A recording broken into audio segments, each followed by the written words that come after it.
We are privileged tonight to have this time together, especially for me, because there's nothing I enjoy more than talking with people, sharing ideas, learning together. The whole notion of what happened in Little Rock is an exciting one for many reasons, not the least of which is we discovered that nothing there happened by accident. That whole thing was orchestrated and planned by we the people. Oh yeah, we put it together.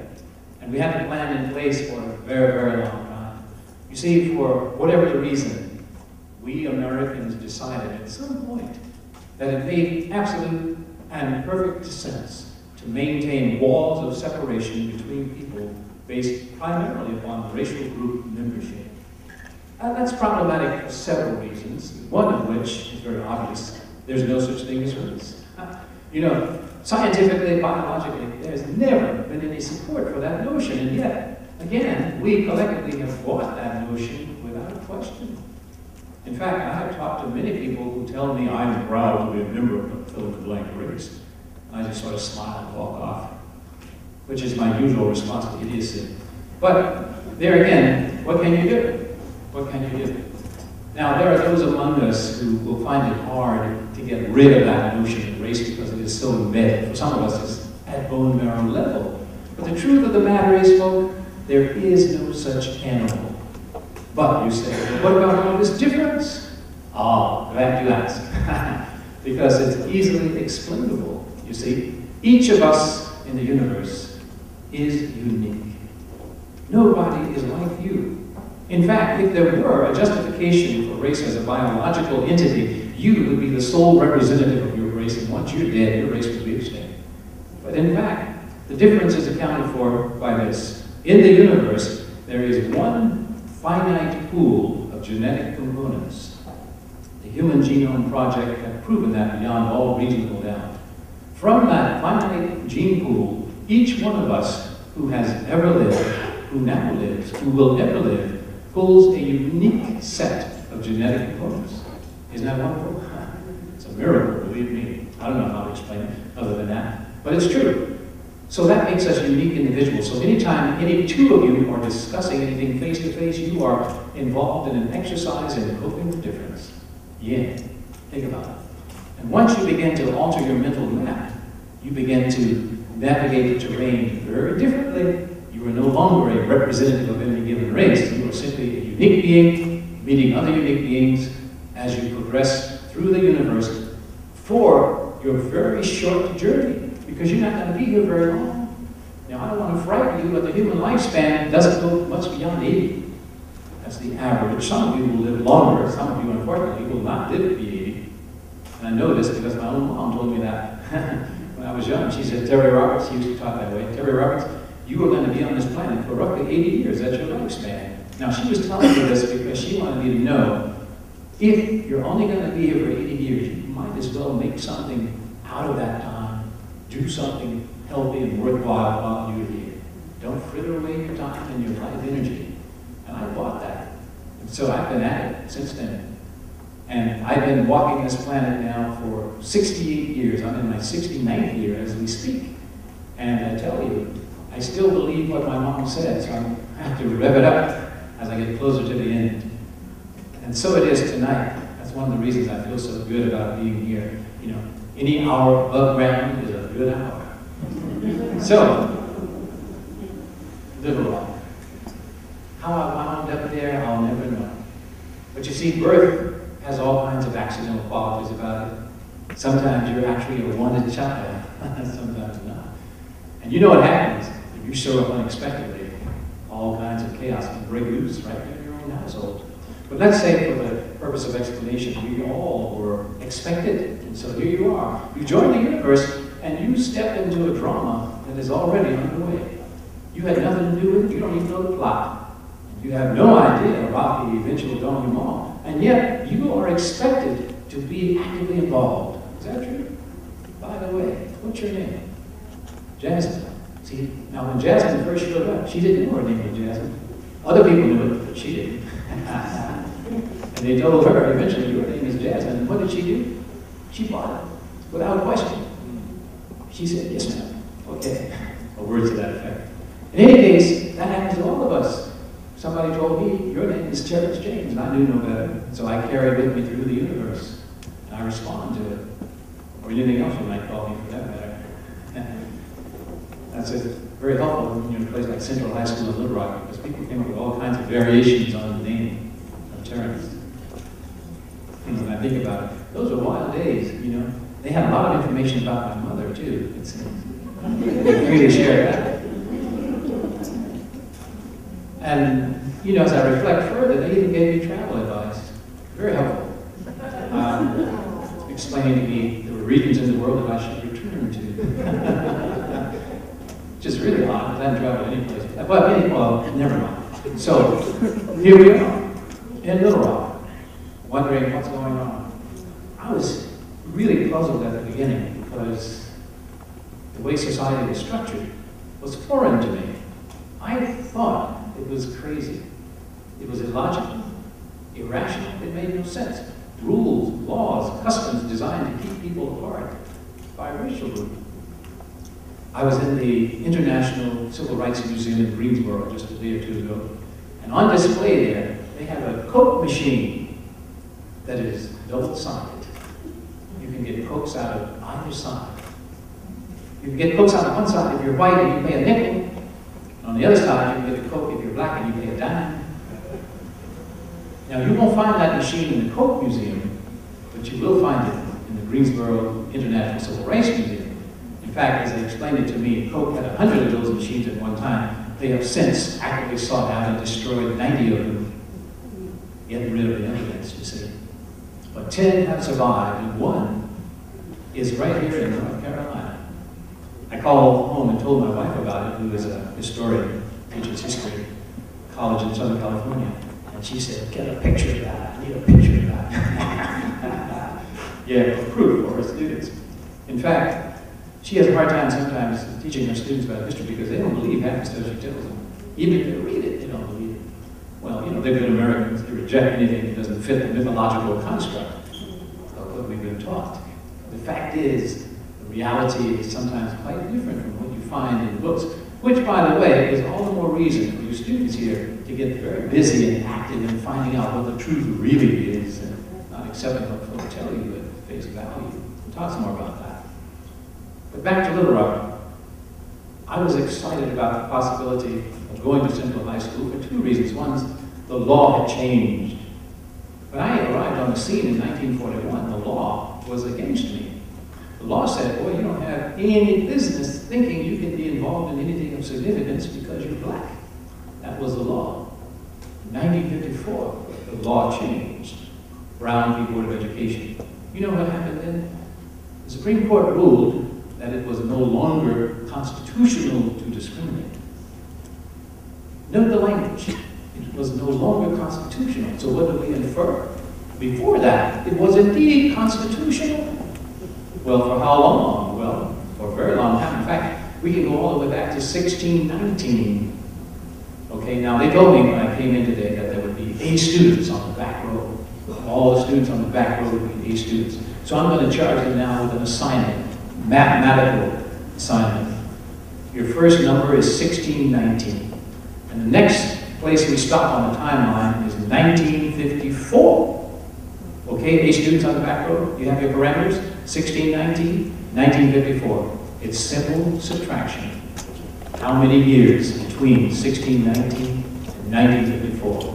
I'm going to give you just a few minutes to calculate, then I'm going to call upon you, and your cue will be when I say it was, and then you fill in the blank how many years. Thank you. Now, what we're going to find out is, once we get that number, is how many years we had in place legalized, constitutionally sanctioned discrimination in these United States of America. Okay, students, you ready? And the number is? 335. 335. Look at that. You are to be commended, Robert. These students know stuff already. 335 years. That is a long time. Let me tell you, folks, if you do something for 335 years, you get real good at it. It becomes second nature, part of your bone marrow. Now, what that tells us is if the Supreme Court stands up in 1954 and says to us, folks, you got to stop because the law has changed, but you got 335 years of practice. Do you actually just give it up? No. I don't even have to tell you that. You know in advance. No, because if it's that much a part of you, you will resist the law. And that is exactly what happened. In the face of that 1954 court decision, you know what people did? They protested. Some of your North Carolina leaders were involved. In fact, a number of folk in this so-called region of the South, we're going to revisit that whole notion later, but in the so-called region of the South, publicly elected officials in the U.S. Congress pinned their names to a document that we know historically as the Southern Manifesto. And that manifesto said, we will do whatever we can do to prevent implementation of this Brown decision. Oh yeah, there was opposition. Because with the weight of 335 years pushing you forward, you will fight to maintain position. Now, since 1954, we have enjoyed 56 years, we're now in the 57th year, 2011, of continued existence. But knowing the preceding, what can we say about this current 57-year period? Well, one thing we know is not pristine. It has been vitiated by the preceding 335 years. Stuff has leaked over, spilled over, poisoned the atmosphere. Woven into the fabric of today's society are fragments, or policies, programs, and philosophies with origins in that 335-year period. Oh yeah, folks, we got a lot of stuff to do. It exists institutionally, and it exists within the hearts and minds of individual citizens who are also actively involved in spreading their version of the truth to others around them. So it's not an isolated problem at all. This, unfortunately, is the reality we face. But it's okay. I remain eternally optimistic, even with that. Because I am also convinced there are powers in this universe much bigger than we are. So I don't really worry about the stuff that goes on. I'm pretty sure that there is a way through it. But as we learn about that, we also learn about the part that we can play. And that's the part that gets me excited. Individuals in this audience. I had a professor once in a graduate seminar who used to say to us, we, talking about us students, himself included, we represent a critical mass. If we were so inclined, we could create a force here that would move the universe and alter the course of time and space. We didn't believe it, of course, but he was a firm believer. And over time, you know what? I've become a firm believer. I've seen it happen in microcosm. You get enough people together who share the same vision, things can happen. It requires hard work. Most of us don't like hard work, however. I have a number of friends who tell me I can't wait to retire, first time I don't have to work. I'm thinking, what kind of thinking is that? You know, work is essential. And I feel very privileged to have had an introduction to work when I was quite young. When I was 8 years old, I was hired as the assistant to the janitor at the YWCA in Little Rock. And Mr. Campbell was an amazing man. He worked hard. He taught me about hard work. We cleaned the Y. We cleaned the Y so well you could eat off the floor. And one of his admonitions was this: if we clean the Y this well the first time, second time around, it's not so hard. Oh man, I love that. And it's true. So I've used that principle as I've gone through life. The other thing he taught me was about being a responsible worker. Yeah, and that's important. You work not to please anybody, except to do a good job. That's why you work, to do the best job possible. And your rewards, if there are to be any, will come. Although you don't work for the rewards, not even the pay. If you work hard enough, you will get paid. I used to do a private psychology practice. I've actually closed that down. I got busy doing other things, but I remember treating a young man who didn't have a lot of money. He was worried about being able to pay. I told him, don't worry about it. You need help, I'll treat you. So I worked with him for a couple of years, intensively. Hadn't heard from him for about 5 years after we finished our work. And then one day I had this letter from him, a nice note, and a huge check for thousands of dollars. And he said, look, I'm so impressed, Doc, that you helped me. You didn't charge me a penny. I'm offering this money so you can do the same thing for somebody else. Wow. You see, that's the kind of stuff that happens. You don't plan it. You don't have to, but if you are in there working and doing what you need to do, it's like casting your bread upon the waters. It will return. But in any case, we go back to Little Rock. So there we are, a bunch of kids ready to go to school, 9 of us. And we are ready to go to school and eager. In fact, I love school. I was like all the students here at UNCP. I couldn't wait to get to school. I was there when the door opened, banging on the door, open up. And I was there late and they kicking me out. Yeah, I'm glad to be in the company of folk who feel the same way. And we got up to Central High, you know what? The governor had called out the National Guard to keep us out of school. And I must say, it was a personal affront to me. You can't go to school? What are you thinking? See, all my life I've heard the admonition, boy, get your education. Everywhere I look, I'd bump into somebody, boy, you get your education? Oh, I started looking for it early. I couldn't find it. But then they sent me to school, and lights came on. Boy, I tell you, once I found out what education was really all about, I wanted all of it.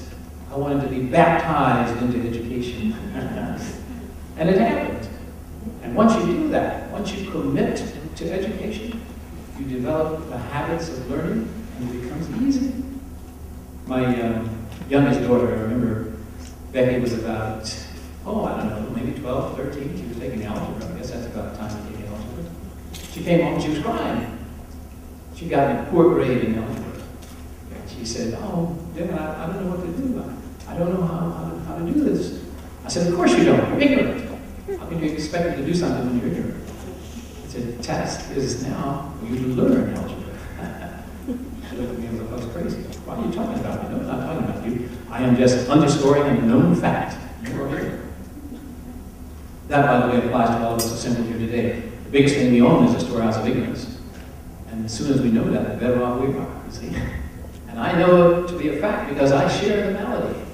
I know that I own a storehouse of ignorance, but you know what? On a daily basis, I'm about the business of reducing that so that it becomes smaller and smaller over time. But you have to work at it. Oh, yeah. Anyway, we show up and the governor's calling out the National Guard. We can't go to school. He takes it out 3 weeks. Come right in. Come right in. These are the folk I paid to cheer. Okay. Once we got into school, we had to get in with the help of the U.S. Army, the 101st Airborne Division, who came equipped with weapons, something like this. Okay, just anyway, you know, people sometimes ask me, how did it feel going to school under the protection of soldiers? Well, let me tell you, if you ever get into trouble, I'll give you the number of the 101st Airborne Division. Those guys are good. They will take care of folks. My fallback decision that whole year was if anything really happens, I'll just run behind these soldiers and they'll mow people down. Fact is, they didn't have any ammunition. But I didn't know it then. I found out years later.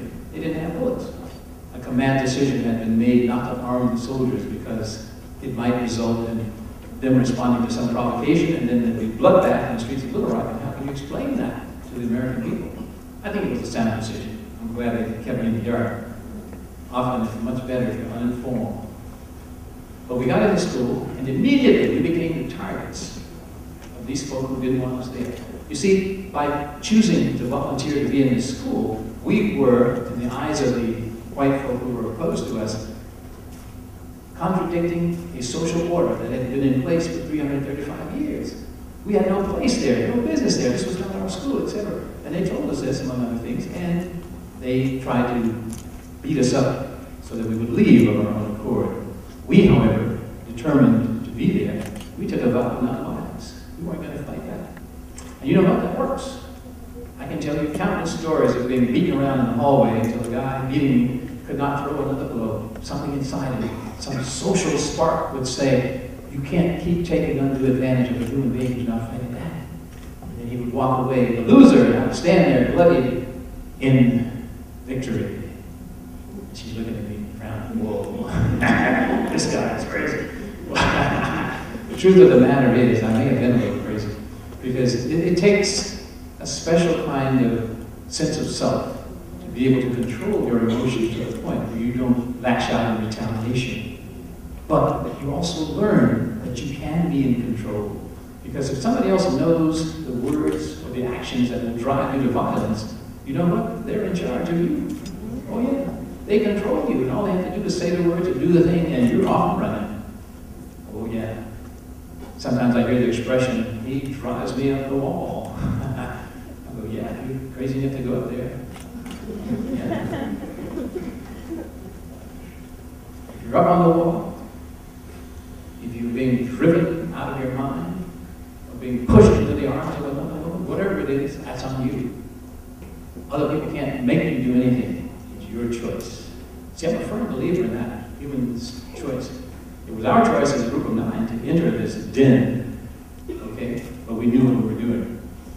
Oh, I must say that our understanding about the whole thing was rather embryonic at the time, but it grew. As the year progressed, it became quite evident that the thing was much larger than 9 kids, much bigger than any one of us. This was about an idea whose time had come. You see, that's how it is often. It's not so much about you. People often ask me, well, how could you put yourself through that? It wasn't about me. It wasn't about me. In fact, it was about you. Believe it or not. It was about you. It's like going through the fire to put the fire out so when you get there, you can walk through without getting singed. And that's important.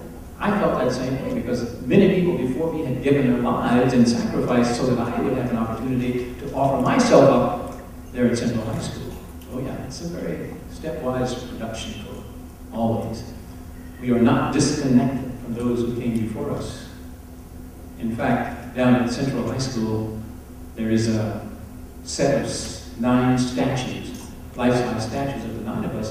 And we were asked to write something on a plaque that's beneath each statue. And on mine, I give tribute to those folk who came before, who gave me the baton, which I am now passing off to you, who are here at UNCP, because it's your turn now. Oh yeah, some of you didn't know that.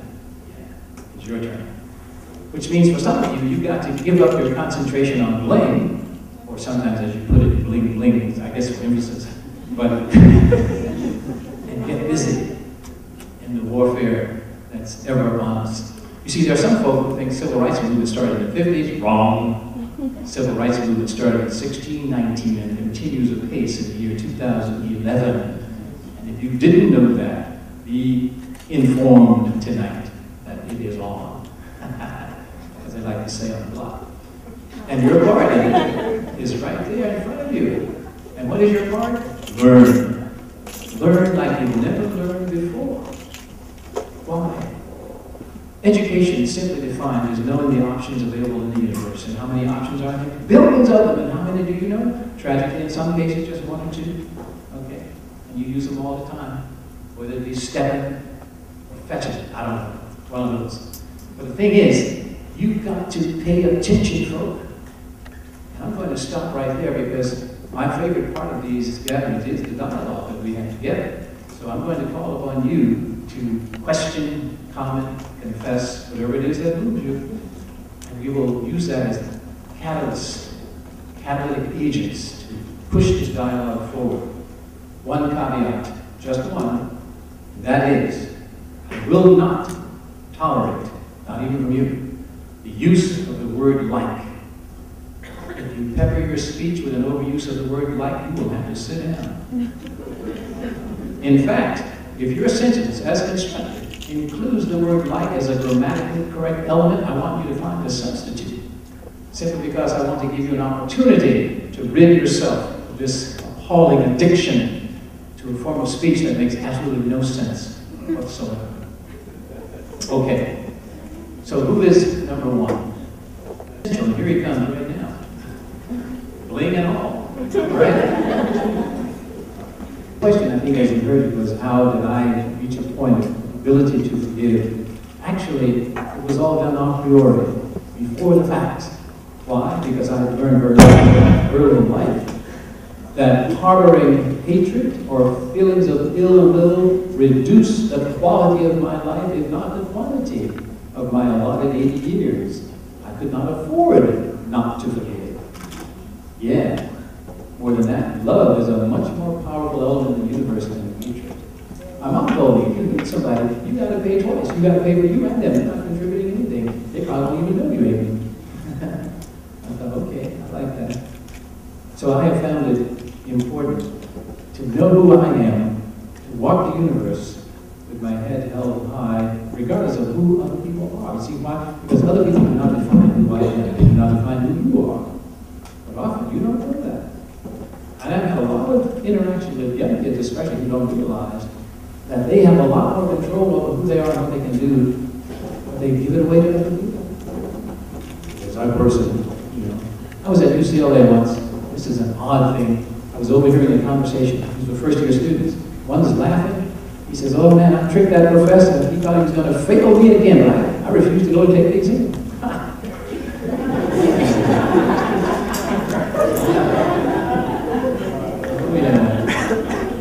What could I do in a circumstance like that? I didn't intervene. I just paid attention and thought, okay, I must come up with some strategy to get through to young people who harbor those same kinds of thoughts. It wasn't on the professor. It's never about exams. It's about the choice to learn. What my first grade teacher told me, you've got to take on executive responsibility for your own learning. You've got to take on CEO responsibility for your own independent educational enterprise. That was important. I did. And I found it to full advantage. In fourth grade, for instance, the fourth grade teacher assigned textbooks, which is fine. I dutifully read it. But then I noticed when she was preparing the examination, she pulled yet another book off a shelf behind her desk. Not the one originally assigned. What did the executive in charge of his own learning do? Decide to read both. And on reflection, I said, I better read any book that might be remotely associated with these two, just to be sure I cover all bases. Now that's in direct contrast to what I sometimes hear from my students, who tell me, I didn't read that because you only assigned up to page 25. Whoa. Or I had one student who told me, I didn't read the book because I found it to be boring. I said, if the book was boring for you, well, why did you read it? She said, well, you assigned it. I said, yeah, I assigned it because I don't find it boring. But if you find it boring, you've got to read something else. You just can't languish treating me with disdain because I made the assignment. I'm just a teacher. I don't know what you need to learn. She didn't get it. She kept moaning about having to pay so much tuition and get this kind of attitude from a teacher. Point is, folks, it's not a given that you'll have teachers who really know what you need to learn. Like I was saying earlier, did I say it earlier? Teachers don't know much. If I didn't, I should. They don't. They may lie and tell you they do, but they don't. Often, in the best of circumstances, they will tell you what they know. Sometimes they won't even do that. They want you to guess what it is. Put it down in exams, some sort of hieroglyphic. You have to translate it. Don't worry about it. You can cope with that. Absolutely. Okay, yes. Now here's a young lady who used up all of her likes earlier. We're going to see how it works. With the Part 2 of Brown versus Board of Education in 1925, they ruled all deliberate speed. Did you and or your parents believe that the breaking the barrier lines within the high schools would come so quick? Because I know here in Hyde County, North Carolina, it took 13 years for the barrier lines to break. Good question. In reality, there were 3 Brown decisions, although we hear publicly mostly about Brown 1 and 2. Brown 1 and 2 that we hear about are actually Brown 2 and 3. Brown 1, when the Supreme Court first heard that thing, they all said, no way, we're not doing this. That was Brown 1. Situations were such that there were, again, historically present people who were of different mindsets, so they were forced to re-examine the thing. And they came back and, behold, 9-0. There's a lot of political stuff behind the walls that made that happen. And then Brown 2 or 3, with this all deliberate speed stuff, that actually was a clue to the person who was reading this with some trained eye. There was never any intention of doing anything. That all deliberate speed was a not too veiled commentary to the so-called Dixiecrats basically the message was, so okay fellas, don't worry about it. We're not going to enforce this thing anyway. So it took 13 years for something to happen, but it has taken continuous years through this year 2011 to really start getting at the problem, and we're not even there yet. So it's not something to despair about, folks, but it is something to be aware of. We cannot afford the luxury of assuming that things have now reached some point of nirvana. They have not. They have not. I have a 7-year-old grandson. When he was 5 years old, he was in a kindergarten class at a church-run school. Emphasis on the church-run because it's significant. He's 5, right? He got sent to the principal's office 4 times. I'm telling you, what can a 5-year-old do to warrant being sent to the principal's office? True enough, he's exuberant. He enjoys life. But he is not somebody who needs to be reprimanded. Yet, he is microcosm for black males throughout this country who are judged differently for lots of reasons, not the least of which is the history of 335 years of viewing those folks as not being a part of politics, etc., etc. Okay, the dialogue needs to go right ahead. I'm sure you can answer this question. I'm not eating. I was wondering, what was the mindset of your parents? Oh, he's right. My parents, and like the other parents of the other baby, would tell me. They used to smile at me and walk away. Well, you know, miraculously, my parents, and like the other parents of the other baby, were adults in that era, in that time, who were willing to make the sacrifice, psychologically and physically, and sometimes economically, in terms of lost jobs, so that we could continue to be present in that school. It was hard. So hard. In fact, sometimes people will ask me the question, would you allow your kids? And before that question is complete, I'm up and screaming, no way. I'd be homicidal. I'd kill people. You mess with my kids the way I mess with, I couldn't take it. So I'm not that same kind of parent that my parents were. They were able to somehow hang in there. Things were uncertain. You see, because they were home, they didn't know what was happening. They would only see me coming home from time to time, bloody and scarred. But they didn't know the full extent of it. And I didn't know the full extent of what they were going through. My mom told me once, this was maybe 20 years after the fact, we were living in California. She told me during that year, she got a phone call. The caller on the other end seemed rather official. Mrs. Roberts, I regret to have to inform you, but your son Terrence has been savagely beaten. A group of men building tire irons have beaten him so badly, I don't know if he'll live for another half hour.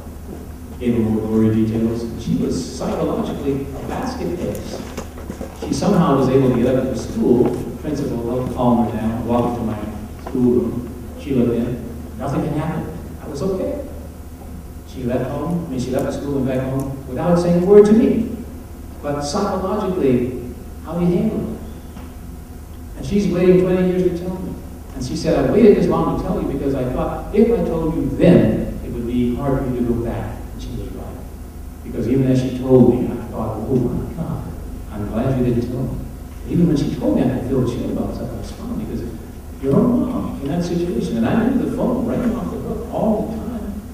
And the phone would ring and my mom would pick it up before the first ring was actually complete.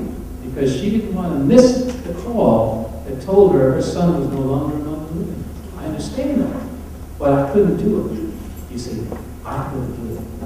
I would be armed and dangerous. And to tell the truth, I'm afraid of it. Yes, sir. On that first day that you started school, did you expect to confront what you confronted? You did all around you confront with respect to bad? Absolutely not. I have no idea what I was going to confront, but I was shocked. I was shocked at the sheer intensity of the opposition. Oh, I wasn't naive enough to think there would be no opposition. I thought people would be a little upset by this. And they would probably come out and give voice to their opposition, and then go home, go to work, do what people normally do. No, these folk brought lunches. They weren't going anywhere. And they said, basically, we will be here in opposition, giving voice for our opposition as long as you're here because our goal is to get you out. Yeah, in fact, one of our group got kicked out of school, Minji Brown. Minji got kicked out in February of 1958. The day after she was expelled, little cards circulated all over the campus. 1 day, 8 to go. That was the goal, you see. But even in the face of that, even in the face of that increased pressure, the remaining 8 of us simply renewed our vows of nonviolence. And so we go on. And I must say, it was not easy. I'll keep underlining that. It was hard. But that's how life is, folks. Sometimes things are hard. The things that are worthwhile are hard. But you learn more about yourself. I learned, for instance, that I can face imminent danger, possible death, with a sense of ease and calm. Yeah, not that I want to do that, but it's forced upon me. I learned that fear can be experienced at such levels as you would never dream of. The kind of fear that will render you sometimes physiologically inept, but you get over it. Fear is portable. You can take it with you. You don't have to run away because something might be fearful. Maintain your goal-directed activities and take it fear with you. It's portable. Yes.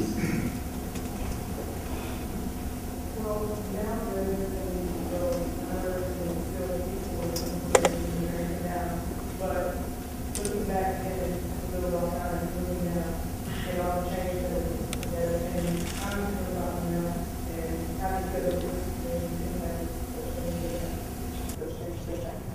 Good question. A few years ago, I would have answered that question somewhat differently. But after counsel with my wife, I had to reform.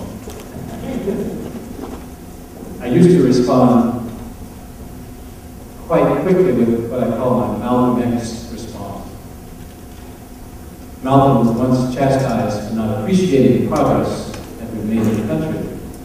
And he said, progress. I don't want to celebrate the progress. Well, the truth of the matter is, my friend, you plunged a 10-inch knife into my back. You removed 2 inches of that hard, cold steel, and now you're going to celebrate? We've got an 8-inch misunderstanding.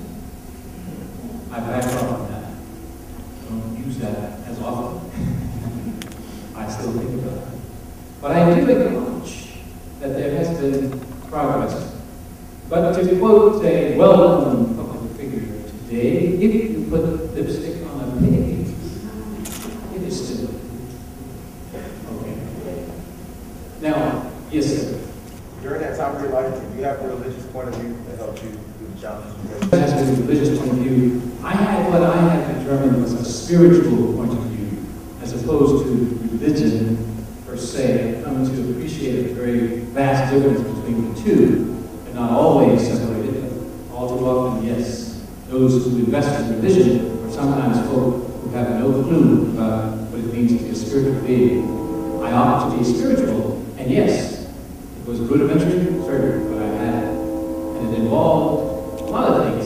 When I was young, I heard the golden rule. Do unto others, you would have them do unto you. It sounded like magic to me when I heard it, because I thought, wow, life is going to be utterly grand. I'm not doing anything to anyone. Oh man, I can't wait. Except the reality is not everybody believes that same rule. In fact, I bumped into people in California who are of the opinion that you have to do unto others before they do unto you. Very different variation. And yes, absolutely. How old were we? 15 and 16. And 14, I didn't know it was 15. You only did 1 year? We did 1 year. Why? Because the government closed the school following. Oh yeah, I was going to say, to go back to year 2. I finished my junior year, 57, 58, 58, 59, which seen me as a senior in Central. The government had other plans. He decided, in his wisdom as leader of the state, that perhaps it would be a good idea, if we don't want this segregation, not have school. That solves the problem. Dylan? He wasn't the only one. Governor of Virginia, Prince Edward County, schools there were closed, and by the way, not just the high schools, elementary, middle schools, and high schools were closed for 4 consecutive years. Yeah, check it out. You need to read that history, yes. Is there anything that you still see wrong with the education system now that was wrong when you were going to school? Wow, that is such a volatile question. His question is, do I see stuff wrong with the educational system today that I saw perhaps wrong then? Essentially, I am not convinced that we the people have a real interest in educating people. I think for certain folk who happen to be part of what I sometimes refer to as the power elite, prefer an ignorant folk, much more malleable, like sheep that can be herded here and there, that can be moved with sound bites and buzzwords. But if you start thinking, if you start engaging in critical analysis, you might pose too much of a challenge. I think that's the main reason to see the educational system in the shape that it's in. I was on a panel sponsored by the Los Angeles Unified School District recently, and they were becoming pretty upset at some of my notions about the reform ideas I was providing. Finally, they turned to me as a body and said, okay, smart, what do you do? I said, well, first of all, we have to blow this system up. It's not working. It's not worth the time, energy, and money putting into it. Then we would send all school kids, all school-age kids out of the country. Stanford visas cannot return for 2 years. And in that 2-year interim, during that hiatus, we who really cared about education would rebuild the system from scratch. And at its base, we would have critical thought. How to teach kids how to think critically about issues, how to engage, how to really learn, as opposed to providing them with this rote stuff, this so-called state test. I remember when George II came up with this whole notion of no child left behind and all these tests. I said, well, we'll let him take the first one.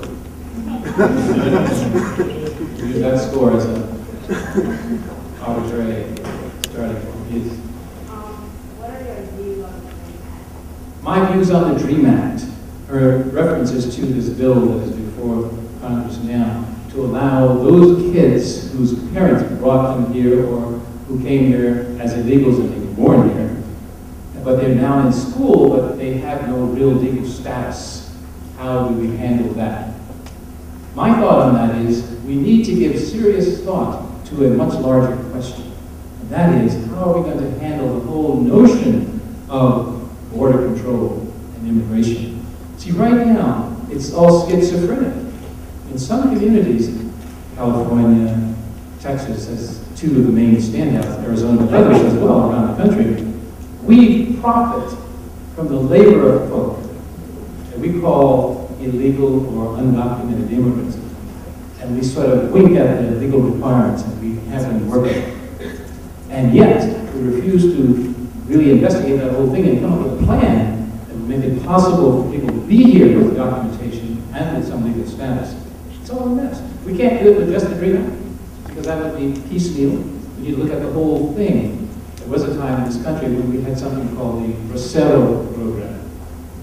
It's Spanish for armed, hard work, so the reference was to that. But we allowed, especially immigrants from Mexico, to come to this country. And it was all sanctioned, they could do work, and so that's gone by the wayside. And I'm not quite sure if it had efficacy or not, but it was some rudimentary attempt to deal with that. For me, the problem is even much deeper than that. And it gets to this whole notion of borders in the first place.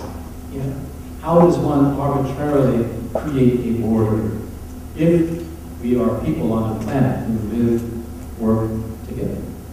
That's a much bigger question, much bigger. And it's not one that can be debated with any success among people who refuse to think that way. Because a lot of us pledge allegiance to geography. And if you pledge allegiance to geography, you're probably not a good candidate to engage in that kind of wide-ranging discussion about other possibilities. Sometimes it's so narrow. A man was killed in San Francisco for referring to that metropolis by its sort of what would you call it, abbreviated name. He referred to it as Frisco instead of giving it its proper pronunciation of San Francisco. The person who had pledged allegiance to that geography stabbed him to death on the streets. Oh yeah, you don't talk that way about my city.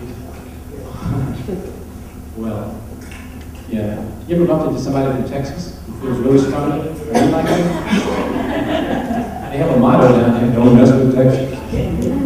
Okay, well, you see, personally, I have a different point of view. Here's a story about me. My family and I moved into a home in the Napa Valley. We lived there for a time. The home we moved into shared a driveway with a neighbor. His house was to the left, our house was to the right. On the day we moved in, the moving van came and he came running over.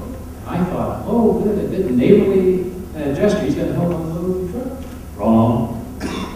He pointed out that there was a brick wall between our properties. And that brick wall was built 2 feet into his property.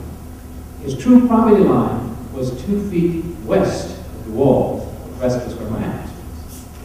And I had him repeat it so that I could truly understand it.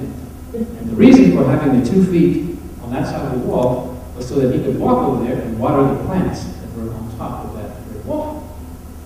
I finally understood the entire thing, and I said, you know, that's really good. But would 4 feet serve your purpose better? How about 6? 8 feet? By the time I got up to as many feet as went beyond our property, he was all ready to come help unload the truck.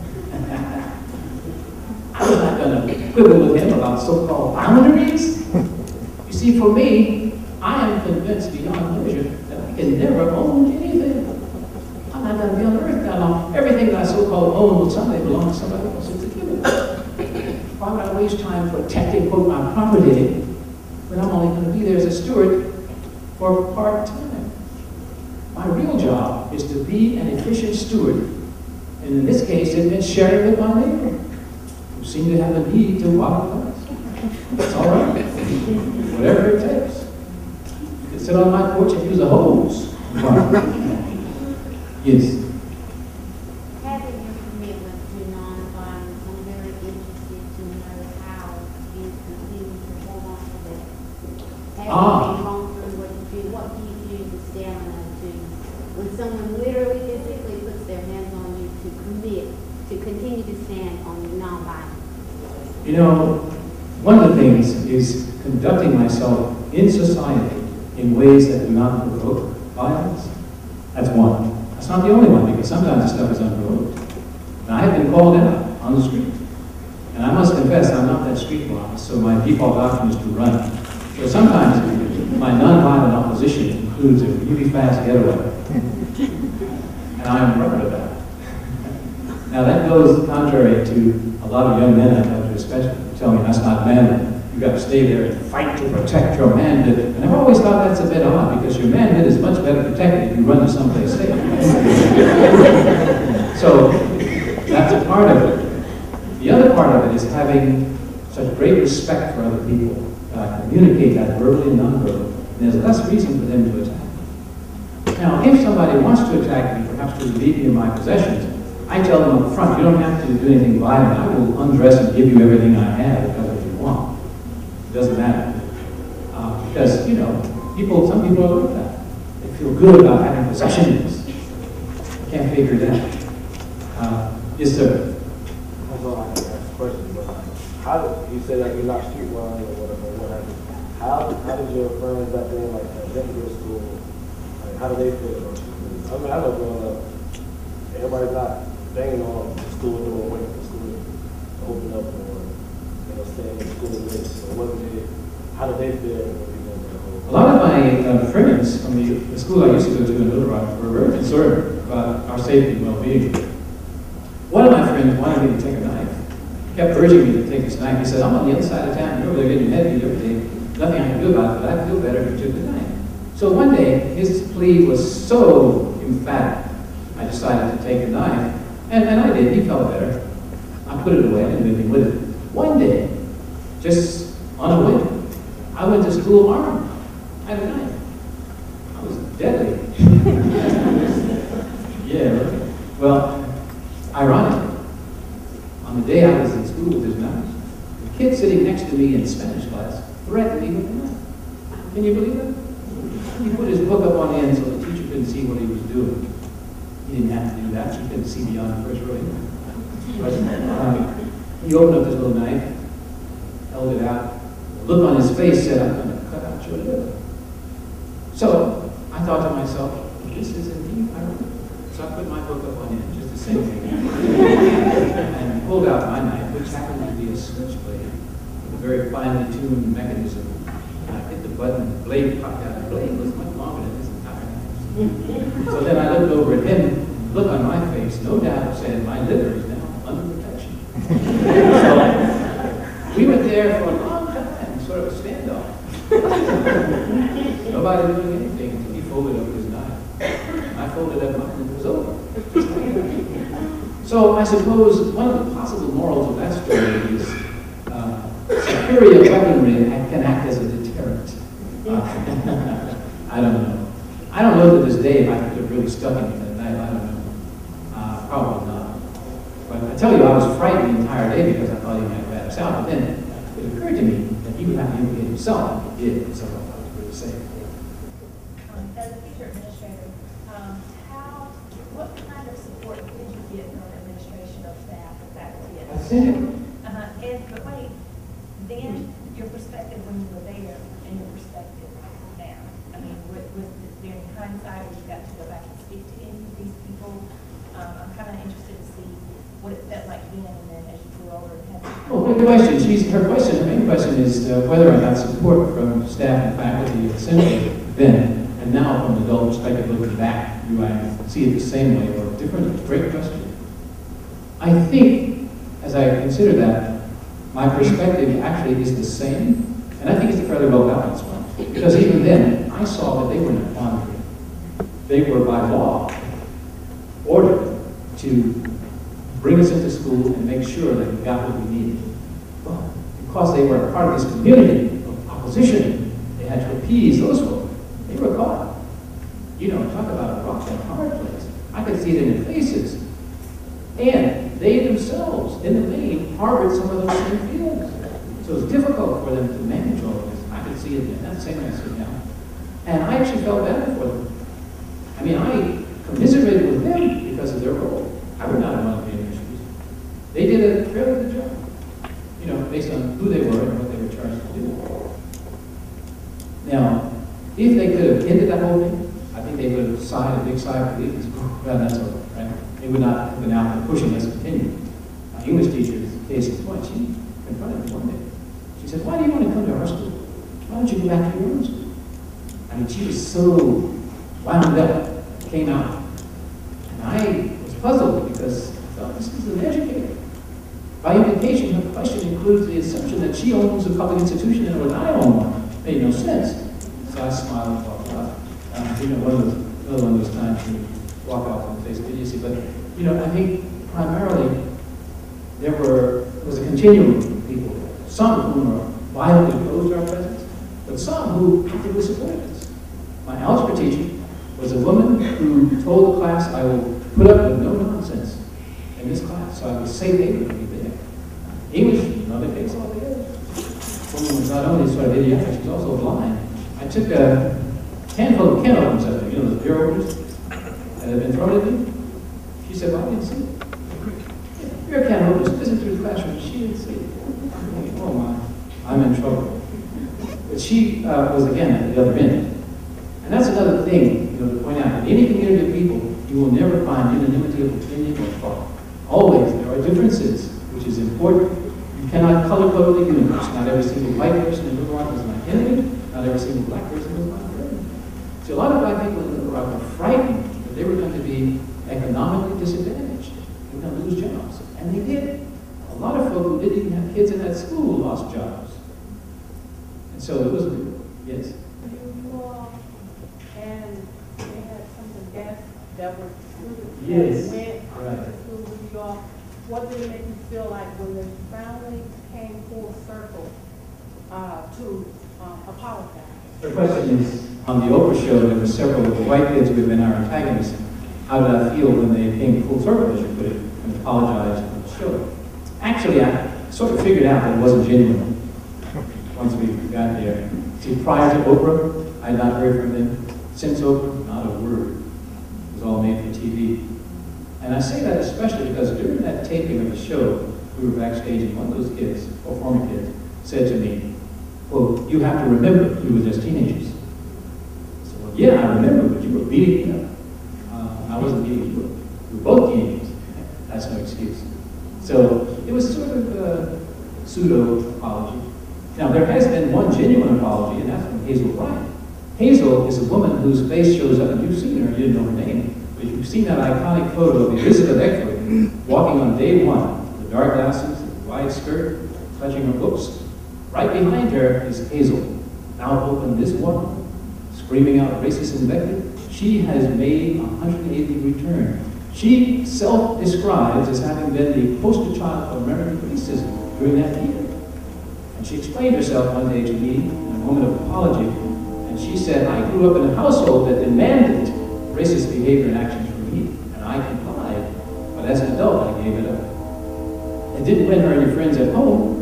She's persona non grata at home right now. They kicked her out for changing. But she's been genuinely converted. Yes.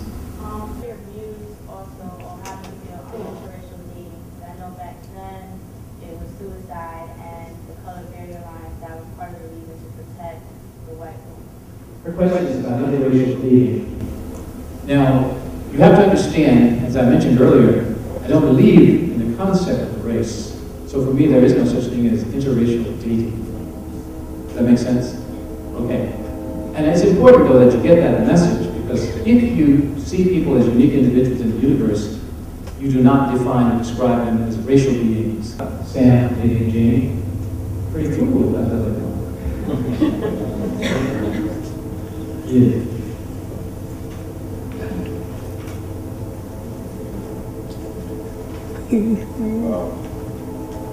Part of what I've got to say is not actually a question.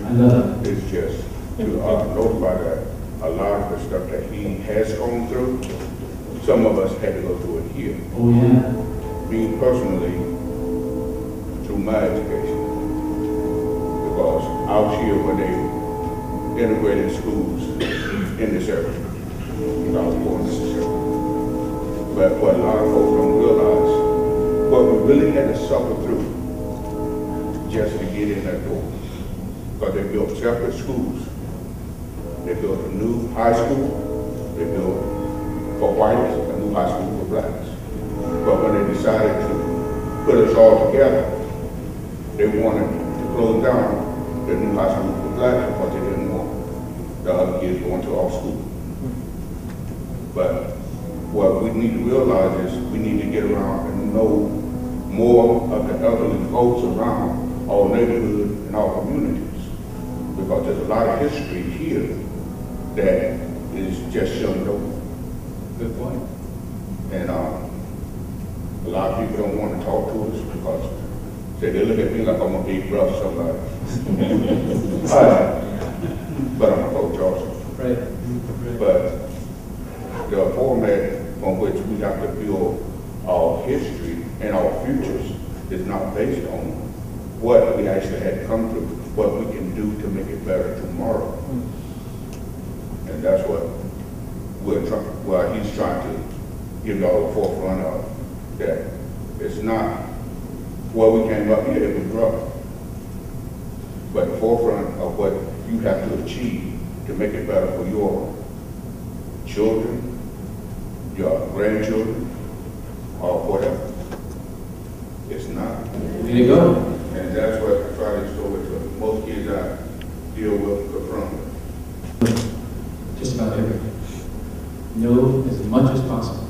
Well, my boss said, learn all you can, because they can take anything you got, but they can't take your number. That's right. There you go. And that's what I try to instill into most kids I deal with and confront with. The only person stopping you from learning is you. Exactly right. It's no one else. Oh, all right. Yeah. Yes. It's an awesome thing to me. It's very hard teaching young children and realizing that the burden is on me in teaching social studies to be the one to break the news to them that there used to be something called slavery which they have no concept of. Okay. When I'm introducing Dr. Martin Luther King and why we're celebrating his birthday. Well, wow, what did he do? And having to explain to them the way things used to be. I hate to be the one to break the news to Yes. them. And it's sort of like what he was saying, we need to educate children and make them aware of what happened. But what did you do? What is age appropriate? Good Like with your grandson. Good question. Now, my grandson's, my question is about how do we Like with question. your grandson. Good question. Now, my grandson's, my question is about how do we communicate to kids the history that we've lived in this Without country. telling too much, too soon. Well, I don't agree with that. My grandkids began to learn prenatally as they were swimming around in the amniotic fluid. My voice was actively seeking entrance through the membranes, speaking my truth, so that they would hear and know where they were coming when they made that journey down the vaginal canal to pop out into this universe. They need to know. Now, you see, having knowledge is not a problem. Understanding is not a problem. But having the opportunity is golden. If you deprive kids of the information, they cannot possibly develop a response. I had a friend who was running a private school in Connecticut, and he was saying, Terry, I need your counsel. We have grade school kids. How soon should we start teaching about civil rights? I said, how old is the earliest kid in your program? He told me, I said, well, that's where you start. So I should look at it as an honor to be the one to. Yeah, actually, yeah, it's not about you. Okay. It's about you being the conduit, part of that process of information sharing. And it's okay. It's okay.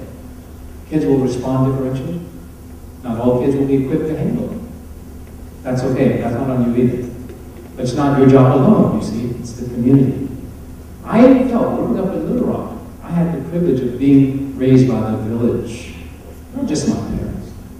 All the people in my community. But at that time, and unfortunately that time has not survived intact.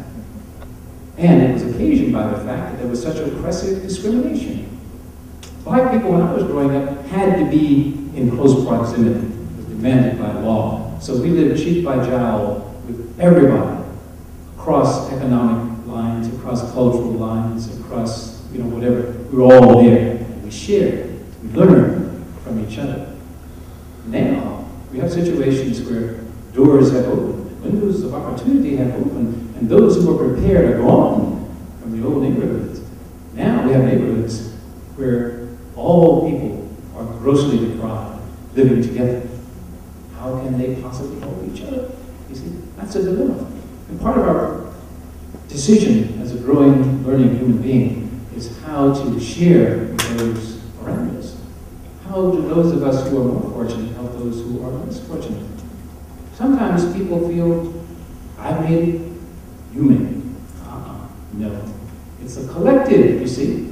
That old notion that they preach and have preached for a long time in this country, the old thing about independence and doing it yourself and pull yourself up, is bogus. That's never been true. Nobody's ever made it on his or her own, folk. No. In the true sense, we're all on welfare. And I know the images that mount in some minds as I say that, but the truth of the matter is we are. Oh yeah. Government subsidy. In so many ways. Yes. Marshall, from Little Rock. Oh my goodness. And I was 9 years old in 57, and we lived under the sky. So the tanks actually rolled. Yes. And Right at the edge. Right at the edge. And it was truly, I can imagine the fear that you guys had, because we were under the impression that maybe we should never come outside here. These were military tanks. I mean, it was like a war. Yes. They were geared so much. Okay, but one of my questions is, now that time has passed, one of the buzzwords at that time was, why can't it just be separate but equal? Because as you indicated, neighborhoods and villages meant everything. But there was such a disparity in the educational systems So, in the retrospect, here we are now, could separate beneath the 11 words? No, no, it could not have. And as delightful as it was simply a response to that situation. And whenever there is a need to really change, chaos occurs. Imagine a farmer with a field of beautiful wildflowers, so beautiful that he's reluctant to plow them under. But plow them under he must, because he has to plant corn to save his family. He is reluctant to do it because the flowers are so beautiful. And then he does, he plows it up, he plants corn, and then you will hear around campfires later, oh, wasn't that good old days, that field of flowers? Yeah, but it never would have been fed. It's similar to that. So rather than go back to those days, what we need to do is take from those days the golden parts that really worked, and apply them in ways that are fit for today, but not just for black people, across the board. See, because oppression denies everybody the right to grow and develop. Yeah, it's a universal thing. So collectively, we need to think like that. How do we take the best of who we were and bring that forward and put away that which was not so good? Yeah. I have a neighbor. He happens to be a white professional who lives across the street. He found out, actually quite recently, so I don't crow about it, that I was a part of the Roy 9. And he said, you know, I used to see that stuff on television, and my kids were small, but I would always change the channel. I didn't want them to see it. I said to him, you deprived your kids of an opportunity to learn and grow. He didn't see it that way. He saw it as protecting them from the ugliness, and that they were going to grow up in a pristine, pure America without the ugliness. And they pretty much did. And his kids are pretty much Americans. Who, sir, have the privilege of asking the very last question, it better be good. The state of the endangered species that the black man is becoming part of the denial today. Right. Now becoming prison millions and millions of prison. Do you think it could have been done another way if you had a chance to redo it? Would you do it exactly the same way, or would there be some modification? Now, are you saying would I have done the Little Rock thing differently? But the first part of your question had to do with the endangered. Yeah, because again, once you have control, you control the person's thinking. You know, Okay, I know what's going to happen here. We're going to talk later. That's what I know is going to happen here. But here's the thing. A lot of stuff's happening around us.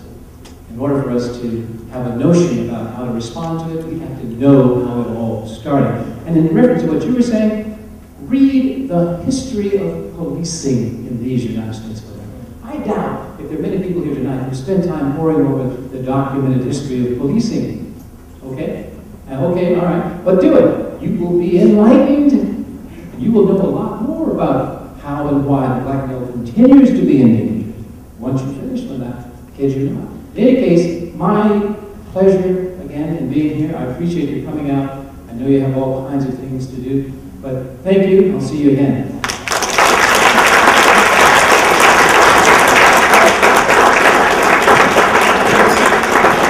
Dr. Roberts, on behalf of UNCP and the Pembroke and Robinson County community, again, thank you. Let's give Dr. Roberts another round of applause. I would like to take this time to thank Ms. Lisa Bullard and Ms. Aretha, yes, for signing folks in. I want to also thank Keith Ellis in the back. He has books for sale, and Dr. Roberts is willing to sign them. So thanks for coming out, and see you. Take care.